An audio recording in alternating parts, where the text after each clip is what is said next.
Usted se encuentra en el Auditorio José María Arguedas. Les agradecemos apagar sus celulares y disfrutar esta presentación. Vive la experiencia film. Hampukullaychis kay iskay chunka tawayuq tepse muyuntinpi qillqamaytukuna hatun Lima llaqtapi. José María Arguedas huñupakunapaq ukhupi kashanki. Ama hina kaspaykichis, celularnikichista wañuchiychis, allinta achiymunaykichispa. Fil yachaykunata kawsay.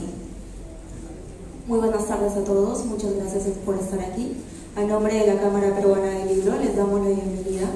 Esta tarde en mesa nos acompañan Bruno Ortiz, Claudia Cisneros, Daniel Mesa, Víctor Román y Jade García para hablarnos acerca de la divulgación científica en épocas de posverdad y fake news. Esta actividad está organizada por AppCiencia, Asociación Peruana de Periodistas y Comunicadores de Ciencia. Vamos a recibir con fuertes aplausos a nuestros invitados.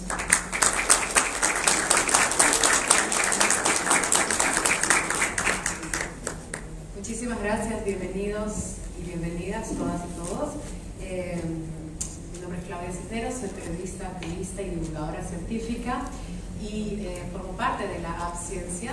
Es una asociación recientemente fundada, la primera en su clase en el Perú de divulgadores de ciencia, tanto periodistas como comunicadores, y de hecho todo el panel, excepto por Jade que pertenece a la FIL, formamos parte de esta asociación.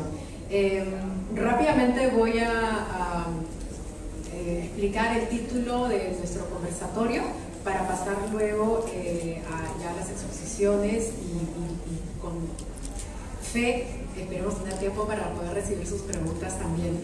El título que escogimos para vincularnos esta vez con el público es Divulgación de Ciencia en épocas de fake news y posverdad, ¿no? Pasaría rápidamente a escribir a qué nos estamos refiriendo con posverdad y con fake news. Bueno, posverdad es la distorsión intencional de una realidad, ¿no?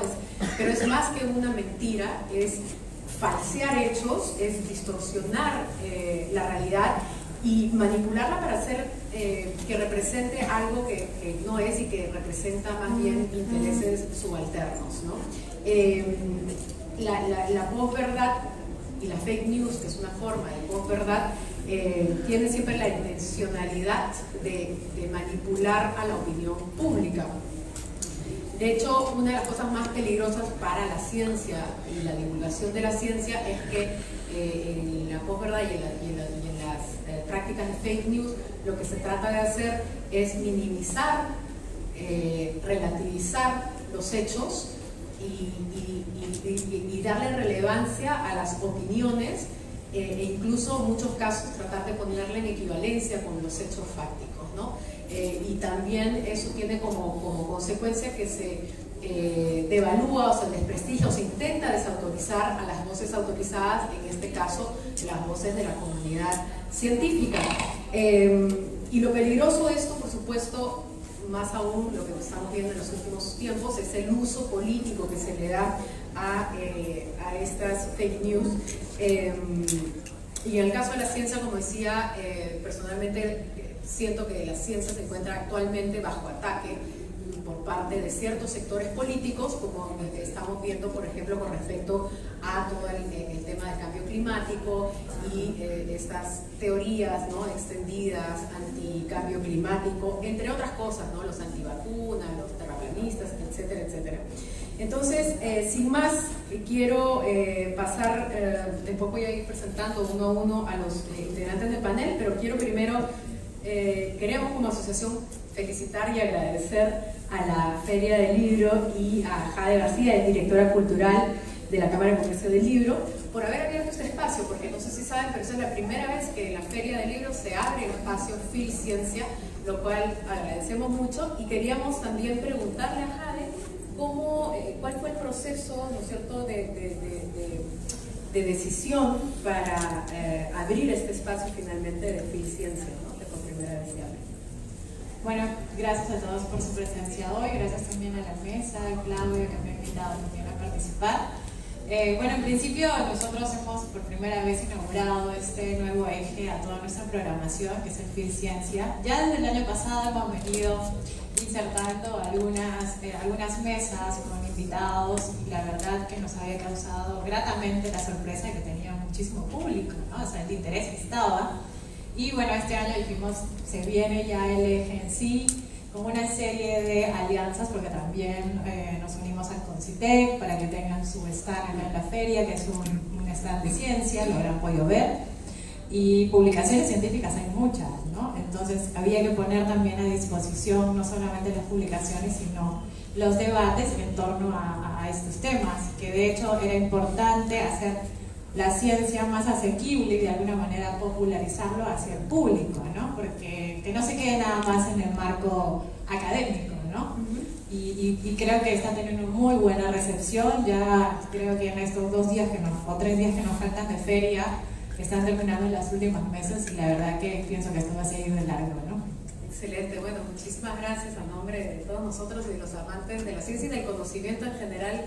Jade no sé quejar porque está trabajando ahorita en la feria y más bien ha tenido la deferencia de venir. Les pido un fuerte aplauso para ella.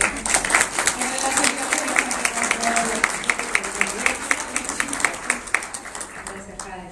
Y bueno, tal como lo dice Jade, pues la divulgación científica en realidad se trata de acercar la ciencia a la gente, al público en general, ¿no es cierto? No está enfocada a los académicos ni a los científicos. Precisamente lo que buscamos como asociación es poder comunicar ciencia. ¿Y por qué ciencia? Porque además de ser el eje de la supervivencia del ser humano, el pensamiento científico, el pensamiento crítico, también tiene implicancias en las políticas públicas y en una sociedad democrática y sana y vigilante. Entonces, sin más, voy a empezar presentando a Bruno Ortiz, quien es además nuestro flamante presidente de la asociación AppCiencia, para quien pido un fuerte aplauso.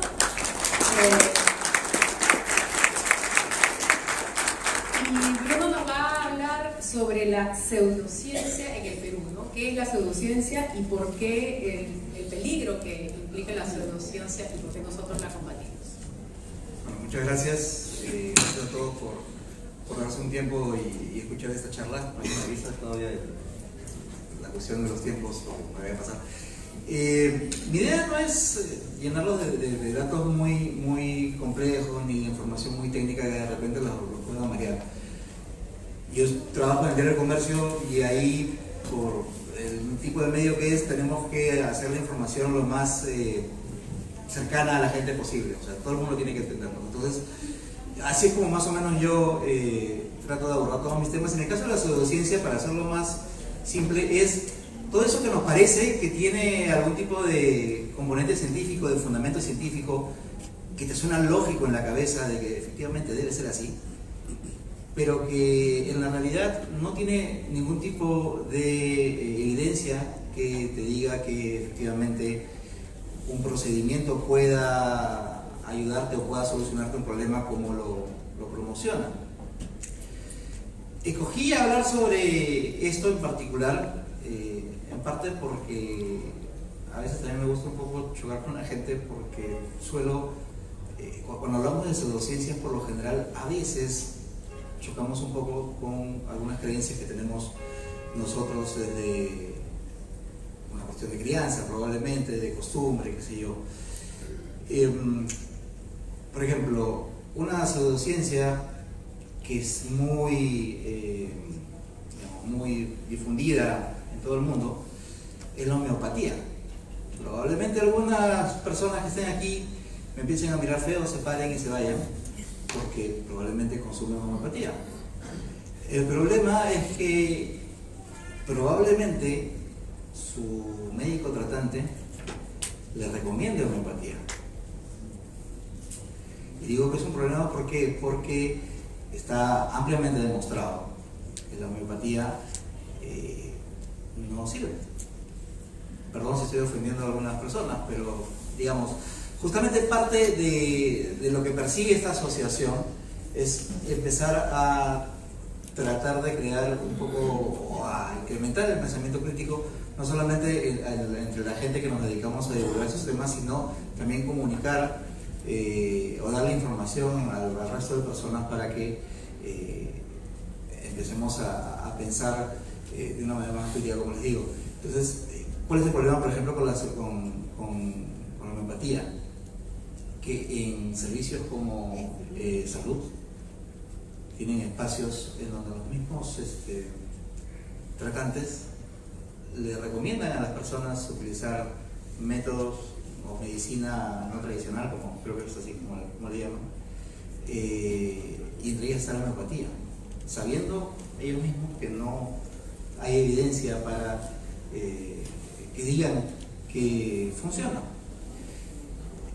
Cuando hablamos de pseudociencia, normalmente es información que nosotros solemos recoger de otros países. En España, por ejemplo, la lucha contra la pseudociencia es muy fuerte y parece que son cosas de otros sitios que aquí no nos van a afectar, pero en realidad en el Perú, como les digo, les acabo de dar el ejemplo de estas medicinas no tradicionales que se usan en un servicio como el de salud. Pero como les digo, en el Perú hay mucha pseudociencia, pasa mucho por una cuestión, como les digo, de creencia, de repente hasta cultural, a través de las notas que publicamos en el diario, cuando las compartimos en redes sociales. A mí me sorprende mucho, por ejemplo, si ponemos alguna nota sobre vacunas, la cantidad de gente que entra a comentar diciendo que las vacunas no sirven. No sé si habrá en este auditorio personas que piensen que las vacunas no funcionan. No lo sé. No estoy de acuerdo con esa afirmación. Diría que entiendo a esas personas, pero en realidad no quiero entenderlas, porque las vacunas sanan, las vacunas sirven, las vacunas son importantes y las vacunas nos protegen a todos o nos tienen a todos protegidos, pero aún así, teniendo evidencia, teniendo toda esa información, hay mucha gente aquí en el Perú que cree que las vacunas no funcionan. Y así, el problema con la pseudociencia es que ya incluso trasciende solo las conversaciones con los amigos, o de repente la relación con nuestras amistades, con nuestra familia. Incluso en estos años hemos tenido reportes que hay universidades en el interior del país en donde, por ejemplo, como parte de la formación de sus especialistas médicos, tienen, ¿te acuerdas, Víctor? Era lo de la pirámide. Claro, o sea, gente que la están educando en temas de cómo curar a otras personas, y uno de sus cursos es sentarlos en unas sillas dentro de una pirámide para que sientan cómo la energía los puede curar. Entonces, son cosas realmente ilógicas que parece que fueran de otros países, que aquí no suceden, pero aquí están sucediendo. Lo que sucede es que todavía están digamos, muy calladas, por decirlo de alguna manera, pero están sucediendo. A veces universidades, como les digo, instituciones serias les dan cabida a este tipo de informaciones, y justamente parte de uno de los objetivos de nuestra asociación es también tener un rol vigilante, no solo en los medios de comunicación, sobre cómo se está informando sobre ciencia para que la gente sepa más de ciencia, sino también empezar a vigilar sobre los espacios académicos en donde se está. Sabemos que no necesariamente nos compete a nosotros, pero dentro de la asociación tenemos científicos también, justamente por eso lo hemos querido abrir de esa manera, para que ellos nos ayuden a identificar a estas instituciones en donde se está promoviendo estos pensamientos mágicos, estos pensamientos que no tienen sustento y que finalmente van a terminar perjudicando a la población, no solamente en cuestiones de salud, sino, si lo vemos de una visión más macro, nos pueden perjudicar en muchos aspectos más. Gracias, Bruno. Vamos a continuar entonces presentando al siguiente ponente del panel. Él es Daniel Mesa, también periodista de N+1, es un medio de comunicación de divulgación de ciencia. Daniel nos quiere hablar sobre la cobertura periodística de ciencia y tecnología para el desarrollo justamente en épocas de posverdad, ¿no? ¿Qué entendemos por un lado por desarrollo en términos de lo que él está proponiendo y por qué este énfasis en la cobertura periodística y su vinculación con el desarrollo que tú propones? Muchas gracias. Gracias, Víctor, por el micrófono. Muchas gracias, Claudia, por la introducción. Bueno, yo soy, para los que no me conocen, mi nombre es Daniel Mesa, soy periodista, editor jefe del portal N+1 de Ciencia y Tecnología, no solamente para Perú, sino también, bueno, nos leen personas de otros países también. Y bueno, mi exposición, y yo escogí hablar de la cobertura de la ciencia y la tecnología con miras al desarrollo, ¿no? Esto mucho en la onda de lo que significan en realidad los objetivos de desarrollo sostenible. No sé si todos los que están acá tengan o estén familiarizados con los objetivos de desarrollo sostenible. No sé si pueden levantar la mano los que sí. Ajá, bastante gente, ¿no? Y para los que no, entonces son los objetivos que, bueno, todos los gobiernos del mundo se pusieron de acuerdo para poder de alguna forma trabajar, ¿no es cierto?, en conjunto, de forma cooperativa, para poder alcanzarlos. Entre ellos, por ejemplo, la desnutrición, por ejemplo, el cambio climático, ¿no?, combatir el cambio climático, por ejemplo, la alfabetización, por ejemplo, la igualdad, ¿no es cierto?, la equidad, entre otros. Y creo que la cobertura de la ciencia ayuda mucho, sobre todo en tiempos de posverdad, a este tipo de objetivos, ¿no? Entonces yo quiero empezar mi charla con una frase que dice, y que la tomé de una conferencia que se dio en la Universidad de Chocó. El Chocó es una región en Colombia que está para el lado del Pacífico, ¿sí?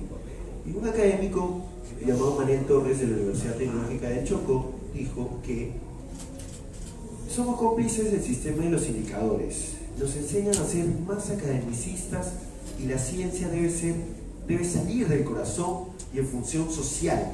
La ciencia debe ver las necesidades de la gente, ¿sí?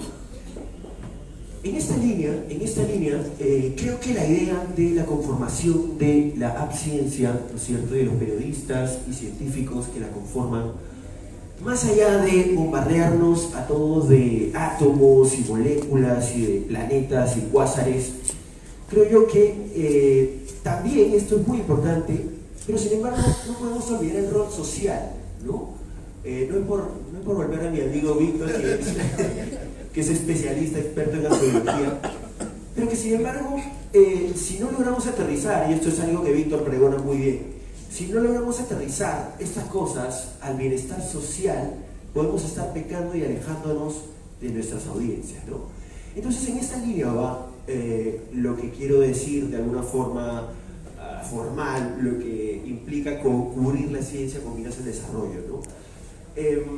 No podemos olvidarnos de que la ciencia per se no es algo solamente de los científicos, sino también es algo que nos puede ayudar a todos, ¿no? A todos sin excepción, nos puede ayudar como personas dentro de un espacio laboral, personas dentro de, no sé, como líderes de un grupo, ¿no? Como amas de casa. ¿Cuántas amas de casa hay aquí más o menos para ir mapeándonos? ¿Cuántas amas de casa hay en esta audiencia? Levanten la mano. ¿Y amos de casa? Sí, todo, amos de casa. Por ahí conozco un par. Ames. Y ames de casa también. Bueno, ¿y cuántos adolescentes tenemos en esta audiencia? ¿Cuántos adolescentes? Bueno, una buena cantidad de adolescentes también, unos 7, 8, 9, 10. No, tú no eres adolescente, por favor, no levantes la mano. Tú ya pasaste hace rato.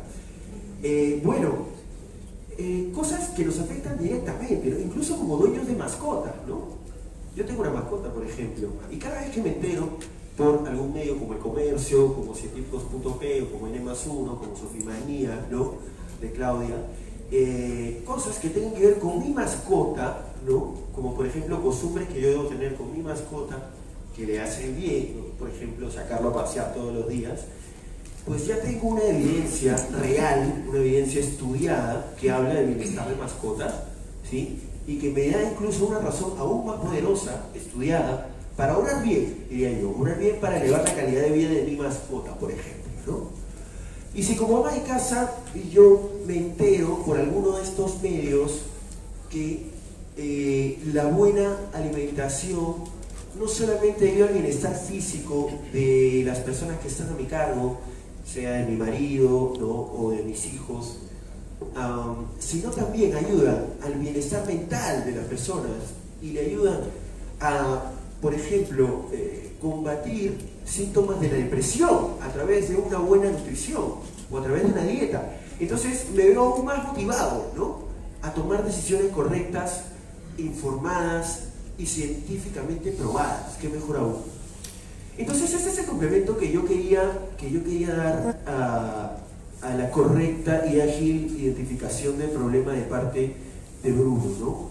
Nosotros como comunicadores estamos al servicio de ustedes, ciudadanos de a pie como nosotros también, y podemos ayudarlos a darles esas herramientas para que puedan y podamos todos como sociedad mejorar nuestra calidad de vida en cualquier escenario de la vida. Esto no es cuestión de los laboratorios, esto no es cuestión solamente de los políticos, que claro está, los políticos y empresarios tomarían mucha mejor decisión, ¿no es cierto?, si es que estuvieran informados, llevarían a buen puerto sus iniciativas. Muchos más políticos, por ejemplo, apoyarían la ley de alimentación saludable, ¿no? Esa que acaba de hacerse efectiva hace poco con algunos resquemores, con algunas resistencias, porque no fue completa, no fue al 100%, ¿no?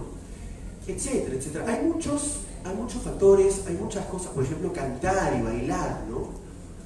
Cantar y bailar es algo que eleva la calidad de vida de la gente, definitivamente, ¿no? Entonces, si nosotros sabemos conocer esas cosas como ciudadanos de a pie, creo que en definitiva nos va a ir mucho mejor. Y esa es la labor que nosotros como comunicadores de ciencia tenemos para ustedes. ¿Listo? Muchísimas gracias.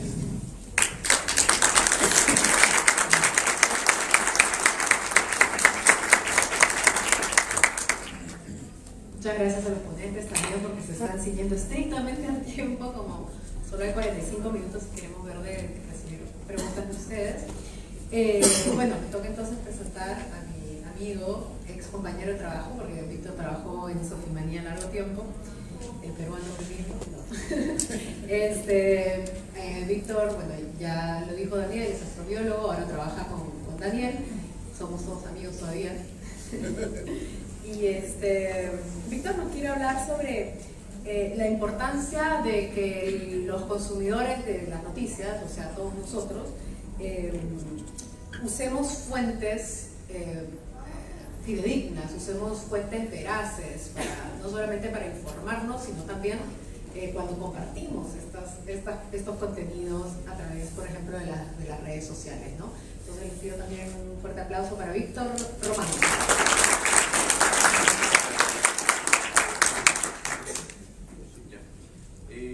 Sí, las redes sociales han llegado para cambiar la forma como consumimos y cómo producimos información. Hasta antes de la llegada de las redes sociales uno simplemente prendía la radio y veía la televisión y era muy pasivo en la forma como consumía la información. Pero desde la llegada de Facebook, desde la llegada de Twitter y de las próximas redes sociales que aparezcan, esto ha cambiado un poco. Si bien es cierto, las redes sociales llegaron como un esfuerzo de conectar a la gente, también pudieron y de hecho fueron utilizadas como una forma para esparcir mentiras. Es en ese campo, es en ese contexto, mejor dicho, que nosotros los consumidores, la gente que no necesariamente es periodista, comienza a tener una responsabilidad en la forma como se comparte la información. Había preparado unos tips para que debemos seguir al momento de compartir al momento de que nos topamos con una información, sobre todo si termina siendo un poco alucinante, ¿no? Si termina siendo una aseveración muy grande, ¿no? Encontraron esqueletos de gatos en la luna, una cuestión así. Lo primero que debemos hacer es revisar la fuente. No es lo mismo tener un artículo de Science o de alguno de los medios en los que trabajamos y los que se han mencionado, que aparezca en un blog oscuro que se llame, no sé, vivimos en una... ¿Cómo es este blog? Vivimos en un domo.com o blogspot. Entonces, esa es la primera, ese es el primer paso. El segundo paso es ver el autor. ¿Quién escribió el artículo? ¿Qué otros artículos ha escrito esta persona? Si es alguien serio, si es alguien que recién está comenzando a escribir. Lo otro es ir un poco más allá del titular. A diferencia de otros medios o de otro tipo de periodismo, los periodistas científicos estamos obligados a siempre estar citando nuestra fuente, al menos en redes sociales, con un enlace al estudio al que hacemos mención. Nosotros no podemos decir, un estudio de Harvard dice que debemos bañarnos cada 4 días y no te digo quién es qué científico lo escribió, qué paper fue publicado, ni más datos acerca del supuesto estudio. Tenemos que dar más información. ¿Qué científico ha sido el que hizo esta investigación? Una vez de que una persona lee más allá del titular, revisa las fuentes, entra al enlace, ahí recién puede comenzar a compartir. Otra forma de detectar las noticias falsas es buscar fuentes adicionales. No solamente quedarse con el primer enlace que uno vea. También tiene que ver la fecha, aunque eso está más orientado a noticias políticas, ¿no? Hay ocasiones en que ciertos medios o ciertas personas dentro de redes sociales rebotan noticias que fueron publicadas hace varios años o varios meses y que sacan de contexto lo que puede estar ocurriendo. Hay que también tener en cuenta si es que no es un medio un medio satírico, si es un medio de humor, que a veces es muy gracioso cuando un medio de humor recién entra en redes sociales y ves gente muy seria rebotando esas noticias, denunciándolas y no se dan cuenta que es un medio que hace humor. Aquí al menos ya conocemos algunos medios. Está el panfleto, está Última Noticia, está Deslinguados, sí. Entonces ya los conocemos. Pero me pasó hace unos días que vi una afirmación de la presidenta Bachelet que me pareció muy extraña y entré y era un medio de humor de Chile, que recién había salido. Sí, era Tele 13, algo así. Luego, preguntarle a un experto si es que no sabemos muy bien de qué trata una noticia.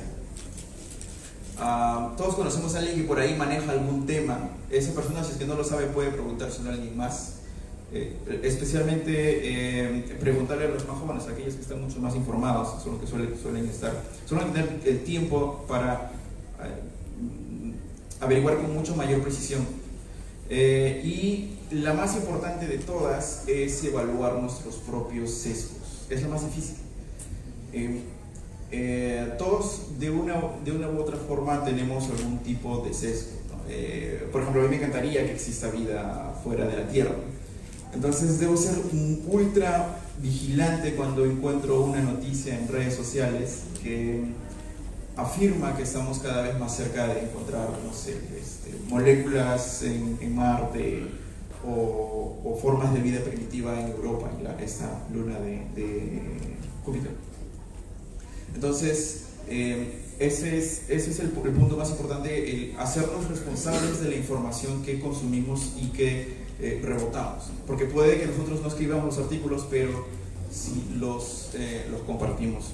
Y hay un paso más que me gustaría pedirles, es que si nos damos cuenta de que hay una noticia falsa, que nos hemos encontrado una noticia falsa, nos demos la molestia de buscar dentro de las opciones y denunciar el contenido.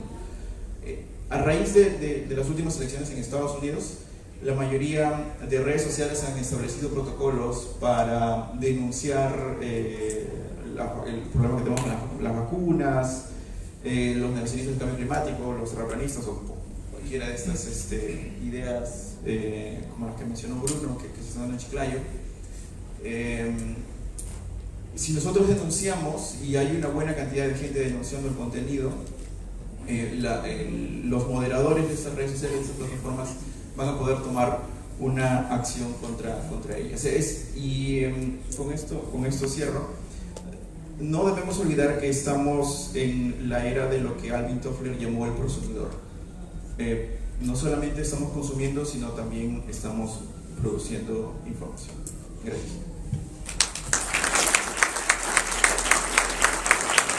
Ahora que Víctor mencionó Marte, recordé cómo lo conocí, y es que Víctor fue uno de los pocos peruanos, o de los primeros peruanos que se presentó a estas convocatorias para viajar a Marte con pasaje de ida solamente.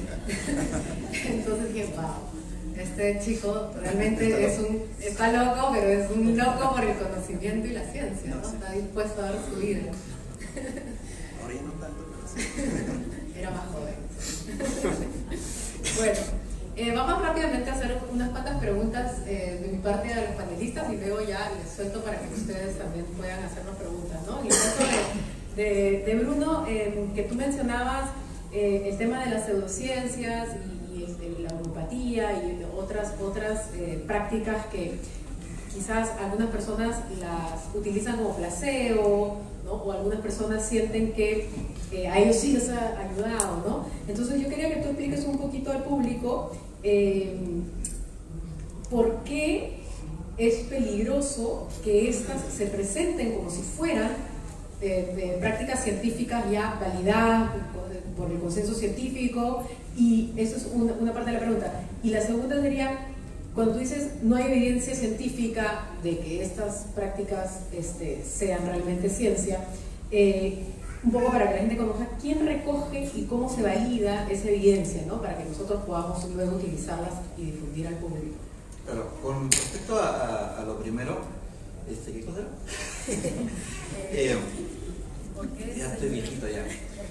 Sí, claro, el problema con las pseudociencias es que de repente pueden haber, a ver, les pongo como ejemplo, la acupuntura. La acupuntura es una técnica oriental, ¿verdad? A la que probablemente muchos de nosotros hemos acudido en algún momento, ¿cierto? Le ponen las agujitas en determinados puntos del cuerpo, ok. El problema es cuando viene un acupunturista y te dice, mira, yo con acupuntura te curo el autismo, o yo te voy a curar el cáncer, o te voy a curar la diabetes. Entonces probablemente ustedes se rían, pero solamente basta con coger el periódico y empezar a ver los avisos, sobre todo esos que son muy chiquititos, en donde están los amarres y qué sé yo. Y por ahí siempre va a haber alguno de estos especialistas que te ofrecen este tipo de tratamientos, este tipo de terapias, pero para curar muchas cosas que no se puede. Entonces, ¿cuál es el problema? Que de repente viene, como tú decías, Claudia, alguien y te dice, oye, no, mira, lo que pasa es que tengo un amigo que se está tratando con tal terapia y le va muy bien, le va de maravillas, se fue cáncer. De repente tú eres una persona que tienes cáncer, o de repente conoces a alguien que tiene ese problema, y obviamente ninguno nos queremos morir, pues no, todos queremos seguir viviendo. Entonces con toda la buena fe del mundo le puedes recomendar a esa persona, oye, sabes que mira, que esta terapia que funciona, o por lo menos está funcionando a fulanito, y eso va a hacer que ponga toda su fe en esa terapia, toda su plata en esa terapia, y finalmente lo que va a hacer es probablemente recortar el tiempo adicional de vida que pueda tener si es que se seguía viendo con la terapia tradicional. Por eso es que llega a ser en algún momento tan peligroso el tema de las pseudociencias. Claro, sobre todo creo que a la gente se le informe que no es una práctica validada por la comunidad científica, y ya la gente elige, ¿no? Si quiere seguirlo o no, pero ya por lo menos con esa conciencia, no el engaño de que supuestamente es científico. La cuestión con la medicina en particular es que tú tienes que, por ejemplo, un fármaco tiene un principio activo. El principio activo es, digamos, lo que te cura, lo que te causa el beneficio, ¿cierto? Entonces tú tienes que probar que ese medicamento, ese fármaco te sirve para algo, y para eso tienes que estudiarlo, ¿cierto? Entonces realizas el estudio científico. El estudio científico tiene un montón de procedimientos, se demora un montón de tiempo, y en realidad es ¿por qué? Porque se presenta el estudio, se presentan los resultados, y se pone a disposición del resto de la comunidad científica. Y el resto de la comunidad científica tiene que ver esos resultados, los revisa, oye, ¿sabes qué? Vamos a volver a hacer el experimento a ver si es que efectivamente funciona. Y así, toda la comunidad empieza a revisar el estudio, lo vuelve a hacer, vuelve a utilizar el método científico, vuelve a obtener resultados, lo vuelve a publicar y empiezan a acumular evidencia que te dice que efectivamente si usas este medicamento con determinada dosis para determinado tipo de paciente va a tener o no resultados. La medicina tiene que ser segura y tiene que ser eficiente y para eso necesitas la evidencia. Si algo no te lo demuestra, yo no me metería nada que me digan que no es seguro y que menos que no me va a hacer nada. Gracias, Bruno. Daniel, tú hablabas sobre el rol social del periodismo y también un poco hablábamos del tema de las evidencias y cómo esto se pone a disposición de nosotros. Y una cosa muy interesante que también hizo mención Víctor, que es el tema de esos estudios que se citan a veces en medios de comunicación que no son especializados en ciencia y que confunden la correlación con la causalidad, ¿no? Esos estudios en los que a veces no son grandes estudios, ni la muestra es grande, ni han sido repetidos. Entonces, no sé si podríamos hablar un poquito sobre eso. Gracias. Sí, bueno, el tema de correlación causalidad es interesante tocarlo ahora que estamos aquí reunidos, ¿no? Bueno, habría que poner algún ejemplo, ¿no? Y pues, me gustaría seguirme un ejemplo con el que a veces me he encontrado en debate con alguien que quiero mucho, que es mi papá, que está aquí presente.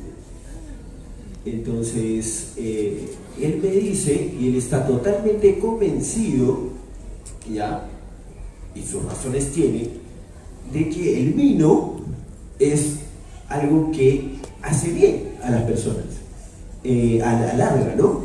Y él se siente muy bien tomando vino, se ve muy bien tomando vino, se ve contentísimo tomando vino. Entonces yo todo un día llegué y le dije, papá, acabo de ver un estudio que dice que el vino no causa que te sientas bien, sino que las personas que toman vino, ¿sí?, están alrededor, digamos, además su dieta está acompañada de otras cosas, por ejemplo, una buena alimentación, ¿no es cierto?, una calidad de vida medianamente buena, medianamente acomodada, etcétera, que hacen, ¿sí?, que hacen que esas personas tengan calidad de vida y tengan una buena salud llegando a cierta edad. ¿Qué estamos encontrando aquí? Que hay una correlación, es decir, coinciden las personas que toman vino con buena salud porque también viven bien, ¿sí? No porque el vino directamente los cura o los hace, les cura alguna enfermedad de la que padecen o los hace automáticamente saludables, por causa. Entonces, siendo la ciencia una disciplina que se basa mucho en evidencia, sobre todo por causa-efecto, yo tuve esa discusión con mi papá. Él no me creía, no, el vino es un buen licor, etcétera, etcétera. Pero yo le decía, bueno, papá, la evidencia científica dice aquello, ¿no? Luego me encontré con otro estudio que decía que el vino sí efectivamente tenía antioxidantes y otras cosas. Bueno, esas son las cosas que tiene la ciencia, ¿no? Esas contradicciones que a veces una verdad en cierto momento puede ser correcta y luego pues otro nuevo estudio viene y la desmiente. Por eso siempre uno tiene que ser bastante cuidadoso al analizar las cosas. Más o menos por ahí va el tema de correlación-causalidad, ¿no? Al menos en el caso del vino hay que tener cuidado porque los experimentos se hacen con resveratrol, no se hacen con vino y se suelen probar en ratas. Bueno, sí, claro, ¿no? Y encima el tema de ratas y ratones también tiene que ser tomado con pinzas porque si bien las ratas y los chimpancés son los animales que más se parecen al ser humano, solamente sirven para experimentos, ¿no? Y eso también es una buena oportunidad para hablar de las cosas que se dicen en los medios no especializados, ¿no? Y no todos los experimentos que se hacen en ratones llegan a extrapolarse a humanos. Exactamente. Entonces, que funcione en un ratón no quiere decir que funcione en un humano, así pasa en 15 años. Puede curarse el cáncer en la cola de un ratón, pero eso no quiere decir que se cure en humanos. Para los que tienen Twitter, hay una cuenta de Twitter que se llama InMice, creo que es. InMice, que está revisando todos los medios de comunicación que dan justamente cuenta de estudios científicos y te dice en ratones. O sea, te va diciendo que en realidad son en ratones, porque dice, se cura el cáncer tomando tal cosa. Claro, una prueba que hicieron en ratones. Yo quiero solamente cerrar esta idea, Claudia, gracias a los aportes de mi compañero, ¿no? Que sí, los medios generalistas a veces pueden equivocarse, ¿no? El gremio puede equivocarse, no somos infalibles, pero creo que hay un plus de los medios especializados en ciencia, ¿sí? Que tratan con un poco más de cuidado esta información. Y creo que un buen consejo es, así como tenemos, por ejemplo, un botiquín de primeros auxilios para un sismo, podríamos tener también a los medios especializados en ciencia con un botiquín de primeros auxilios para cuestiones informativas de este nivel de importancia, ¿no? Gracias, Daniel. Y una cosita más que yo quería añadir, ¿no? Que la ciencia justamente es por excelencia esta práctica que se corrige a sí misma constantemente. Por eso a veces hay un poco unas quejas de, bueno, pero hace poco el huevo decía que era bueno para la salud, después ya no es bueno, el chocolate, el vino, etc. La virtud que tiene la ciencia precisamente es que puede corregirse a sí misma, no se cuestiona a sí misma, no son dogmas, y precisamente eso es lo que hace que los conocimientos vayan avanzando, se vayan afinando y que tengamos siempre confianza en los hechos que la ciencia nos relata, ¿no? Bueno, pasamos rápidamente a preguntas para el público, Víctor, ¿te parece? Porque ya nos avisan que quedan 5 minutos. A ver, no sé si hay un micrófono por aquí. Y mientras tanto, un saludo a Giselle Orjeda, expresidenta de CONCITEC, que ha venido a acompañarnos. Un aplauso para ella. Una gran impulsora de las investigaciones científicas de peruanos en nuestra patria. Sí, atrapado el Huascarán hace poco. Adelante. Abciencia tiene un reto particular, una demanda en el Perú, pues las características culturales del Perú no tienen solo una ciencia, si bien es la ciencia dominante y la ciencia hegemónica y la ciencia occidental, la que domina también el mundo, sin embargo hay una ciencia latente y oculta que tiene una trivalencia, que no solo es objetiva y causa y efecto, sino articula lo espiritual, lo cósmico y lo biológico por la naturaleza. Esa demanda que tiene la característica del Perú, ¿tiene alguna perspectiva? ¿Ustedes lo están abordando de alguna manera? A ver, la Población andina. ¿Quién responde? A ver, por lo menos no es que nosotros estemos cerrados y digamos, oye, ¿sabes qué? Lo que no dice la ciencia occidental no es, tampoco esa es la idea.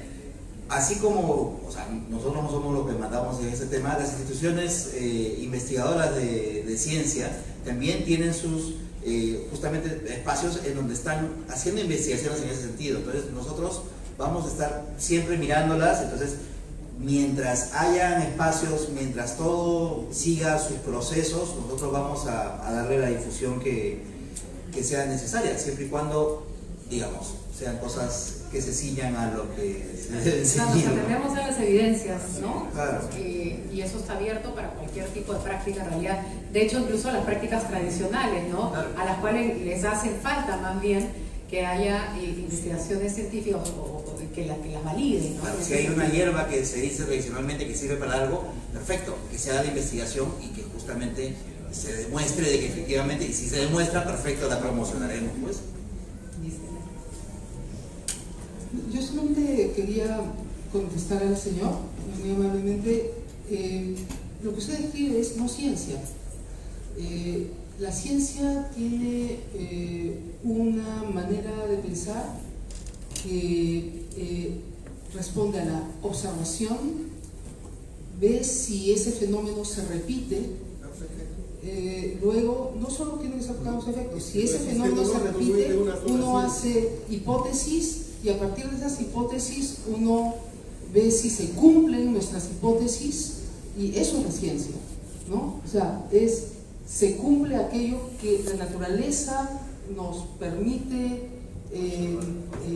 trasladar a conceptos, y si nosotros vemos que eso luego nosotros podemos utilizarlo en leyes, por ejemplo, hacer leyes, ¿no? Entonces, la ciencia se ha ido perfilando de esa manera. Cualquier otra cosa no es ciencia.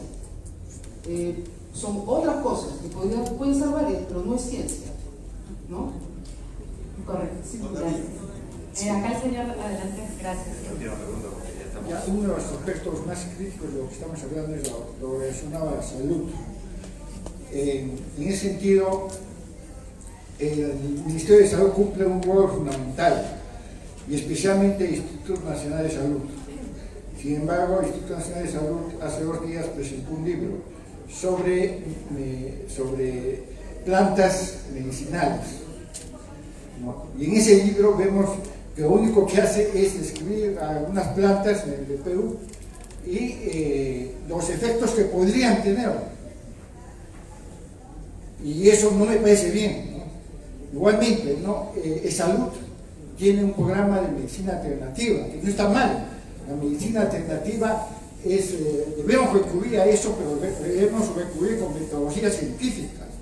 Y entonces, por ejemplo, a mí me han recetado algunas plantas para el hígado. Está bien, pero lo que no hacen es un seguimiento, ¿no? De ver a quiénes están, por decir, mal de hígado, a quién les hemos recetado tal planta y cuáles son los efectos que van a tener en el tiempo. Si son positivos, entonces generalizo. Sí. Y investigar el principio activo de esa... Claro, o sea, correcto. Esas son muchas de las cosas que nosotros vamos a tener que también estar vigilantes para que... Y no se está haciendo. Claro, como asociación lo que nosotros queremos es un poco, también meter un poco de presión a las instituciones, claro, para decirles, oye, hay gente que estamos atrás de esto, y estamos hablando de vigilar, estamos hablando de salud. Claro, pero mientras no se hagan los estudios, digamos, nosotros no podemos considerarlo como ciencia. Ahora, que se considere como una alternativa, siempre y cuando se informe a las personas que no es ciencia y que sea su propia opción, digamos, quiere tomarla, ¿no? Y el tema, claro, en este país es riquísimo en plantas medicinales, ¿no? Y hay muchos medicamentos sintetizados de plantas medicinales, de plantas también, ¿no? Entonces, el doctor Cabieses investigó sobre eso, pero hay que utilizar metodologías científicas. Eso hace falta, y seguramente vamos a estar también un poco mirando para adentro, ¿no? Para el Perú, qué cosas se puede hacer con respecto a eso. Es necesario publicarlo al Ministerio de Salud. En salud pública, cosas no probadas. Claro. La medicina alternativa es no medicina. Por eso desde el ámbito público, en verdad, no debería, por lo menos esa es nuestra posición, ¿no? Como asociación queremos justamente el concepto la corriente complementaria. No es alternativa, el concepto de salud es complementaria. Ok, pero no es ciencia, ¿no? Entonces, no es, pero complementa el tema de la salud. Bueno, tenemos que despedir, de hecho quedan tantas cosas pendientes, les estaremos avisando si ustedes nos siguen a través de nuestras redes sociales, en Facebook, en Twitter, Instagram próximamente, todavía no hemos abierto, Asociación Peruana de Periodistas y Comunicadores de la Ciencia, por si acaso nuestro logo es de la papa. Sí, de la papa peruana. Los esperamos en nuestras redes para poder comunicarnos, interactuar y también avisarles próximamente dónde vamos a estar. Muchísimas gracias por haber venido.